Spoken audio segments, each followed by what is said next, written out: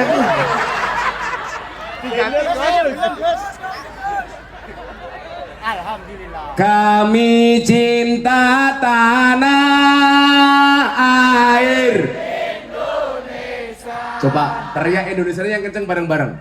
Kami cinta tanah air Indonesia. Kami bangga jadi bangsa Indonesia.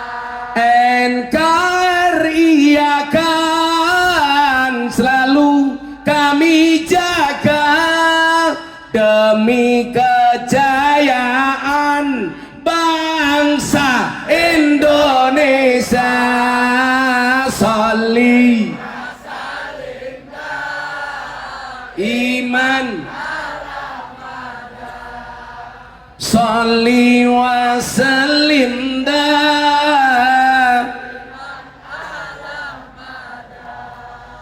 wal ali wal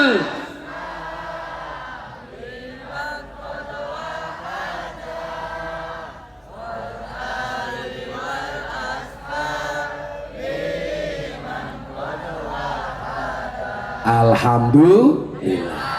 Sumpah Pemuda mengajarkan 5 hal. Semangat Sumpah Pemuda mengajarkan kepada kita nggak pernah berhenti untuk terus berjuang. Sumpah Pemuda memberikan pelajaran kepada kita, meski ada perbedaan suku, agama dan ras, kita semua satu Indonesia, kita hargai satu dan yang lainnya.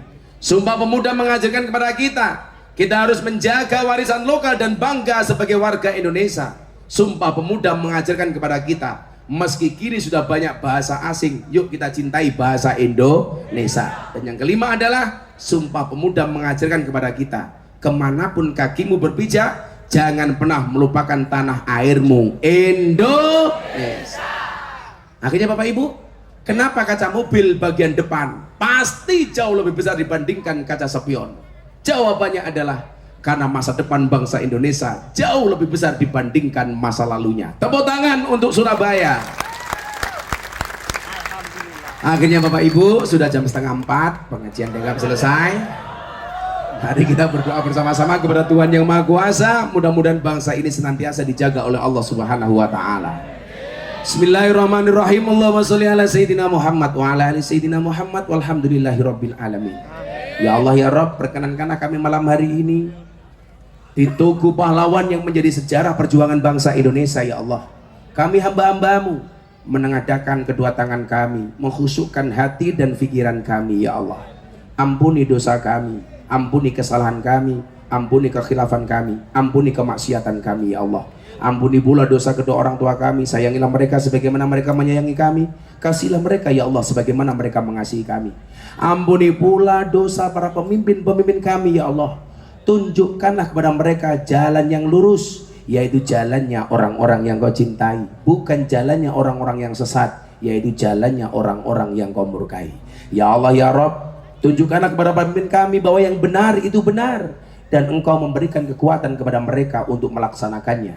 Tunjukkan kepada mereka bahwa yang salah itu salah ya Allah, dan kau berikan kekuatan kepada mereka untuk meninggalkannya. Ya Allah ya Rabb, kami malam hari ini di acara Sumpah Pemuda ini ya Allah, semua yang hadir ini ya Allah, kami mohon kepadamu ya Allah, jadikanlah kami bangsa Indonesia bangsa yang rukun, jadikanlah kami bangsa Indonesia bangsa yang akur, bangsa yang toleran, menghormati antara satu dan yang lainnya, sehingga membawa bangsa Indonesia menjadi bangsa yang baldatun thayyibatun wa rabbun ghafur.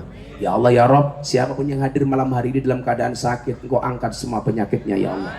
Siapapun yang hadir dalam keadaan bermasalah, engkau berikan solusi dan jalan keluarnya ya Allah. Siapapun yang hadir dengan segala hajat, engkau kabulkan semua hajatnya ya Allah. Siapapun yang hadir dengan doa dan cita-citanya, engkau kabulkan doa dan cita-citanya ya Allah. Berikan kepada kami ya Allah kebaikan di dunia ini ya Allah, kehidupan yang layak, ekonomi yang lancar, keluarga yang sakinah, keturunan yang soleh-solehah, dan kehidupan yang istiqomah. Berikan pula kepada kami kebaikan kelak di akhirat. Jauhkanlah kami dari siksa kubur, jauhkanlah kami dari siksa neraka, jauhkanlah kami dari siksa di padang mahsyar, dan jadikan akhir hidup kami husnal khatimah. Rabbana atina fid dunya hasanah wa fil akhirati hasanah wa qina adzabannar walhamdulillahi rabbil alamin.